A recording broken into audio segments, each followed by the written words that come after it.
नमस्कार मंडळी. मुक्ताबाई ते शांताबाई या मालिकेत आपलं स्वागत आहे. आणि आजची शब्दयोगिनी आहे कवयित्री किंबहुना संत कवयित्री बहिणाबाई. या संत तुकाराम यांच्या शिष्या आणि बहिणाबाई चौधरी या सोपानदेव चौधरी यांच्या मातोश्री या दोन कवयित्री वेगळ्या आहेत. या दोन कवयित्रींचे काळही वेगळे आहेत, हे आवर्जून लक्षात घ्यायला हवं. तर आणि त्यांच्या नावामध्ये सुद्धा या संत बहेणाबाई आहेत आणि त्या बहिणाबाई आहेत. म्हणजे यांना बहेणाबाई म्हटलं जातं, कोणी बहिणासुद्धा म्हणतात, पण बहिणाबाई चौधरी नक्कीच बहिणाबाई आहे, हे लक्षात घ्या. आणि आता अभंगाकडे जाऊया. ज्ञानेश्वर ते पाडगावकर या मालिकेत आपण संत तुकारामांचा जो अभंग पाहिला तोच विषय या अभंगात मांडलेला आहे. आणि मी म्हणलं तसं बहिणाबाई या संत तुकारामांच्या शिष्या आहेत. विषय तोच आहे. ऐकला नसेल त्यांनी कालचा अभंग जरूर ऐका माझ्या वॉलवरती जाऊन. विषय हा आहे की संत आणि सामान्यजन याच्यात नेमका काय फरक आहे. तर बोले तैसा चाले त्याची वंदावी पाऊले, असंही आपण ऐकलं असेल. तो खऱ्या अर्थानं संत असतो. पोटात एक कोठात एक असं संतांचं कधीच असू शकत नाही. पण पहिल्या भेटीत सुद्धा संत कसे बरं ओळखणार. कारण असं आहे, कुणीतरी मुखवटा धारण केलेला असतो संतपदाचा, पण ते खरं असेल असं नाही. आणि म्हणून आपली विवेकबुद्धी म्हणा किंवा आपला आतला आवाज ओळखता यायला हवा, विवेकबुद्धी जागृत असायला हवी. हे मी कालही म्हणाले, ते आजही सांगते. आणि ते महत्त्वाचं आहे. आपल्यासाठी सुद्धा आपली फसवणूक होऊ नये किंवा कोणाचा उगाच अपमान होऊ नये. आणि काही जण आपलेही फॉलोअर असतात, त्यामुळे आपले बघून 4 लोक तेच अनुकरण करतात. म्हणून आपली ती जबाबदारी आहे की संतांना, चांगल्या लोकांना त्यांचा मान द्यावा आणि भोंदू लोकांपासून दूर व्हावं. तर हेच आपल्यासाठी हितकारक आहे, समाजासाठी कल्याणाचं काम आहे. त्यामुळे तसं वर्तन आपलंही असणं हे जबाबदारीचं आहे. यथा चित्तम तथा वाचः, यथा वाचस तथा क्रिया, चित्ते वाची क्रिया यांच्या साधना मे करूपता. जसा विचार तशीच वाणी आणि जशी वाणी तशीच कृती.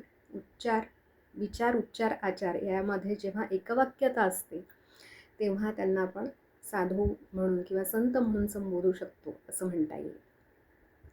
तर बहिणाबाई काय म्हणतात ऐकूया. की संत असंताचे शरीर सारिखे, भिन्नत्व ओळखे क्रियेपास.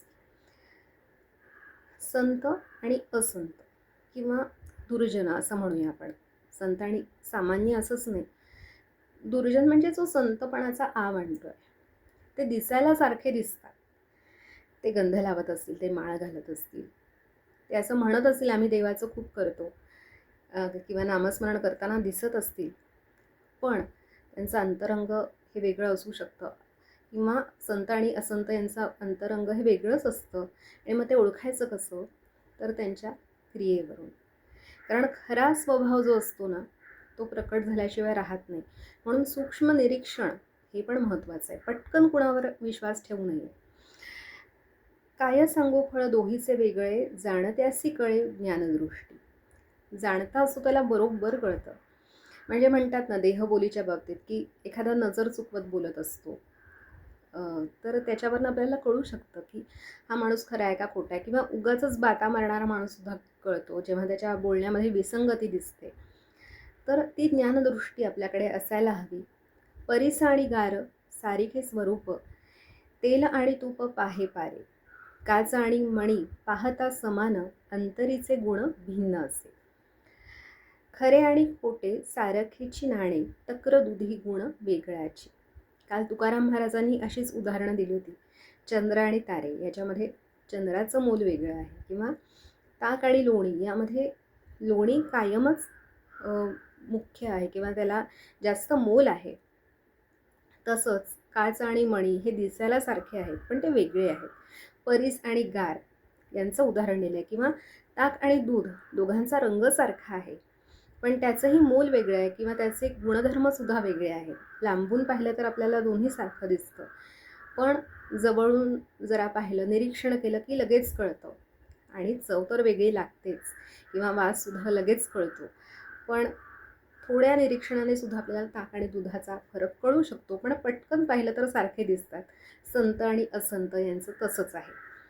आणि म्हणून बहेणी म्हणे मैद साधू ओळखून पुढे त्याचे गुण अंगीकारी. हे महत्त्वाचं आहे. म्हणजे तुम्ही ओळखलं पण पाहिजे आणि जो साधू आहे, जो सज्जन आहे, त्याचे गुण आपलेसे करायला हवेत, त्याच्या संगतीत राहायला हवं. संत संग देई सदा, तुकोबांनी पण आपल्याला सांगितलेलं आहे. तर हा जो मंत्र आहे तो खरंच लक्षात ठेवूया. तो आपल्याही हिताचा आहे, समाजाच्या कल्याणाचा आहे. आणि आज इथे थांबूया. भेटत राहूया. नमस्कार.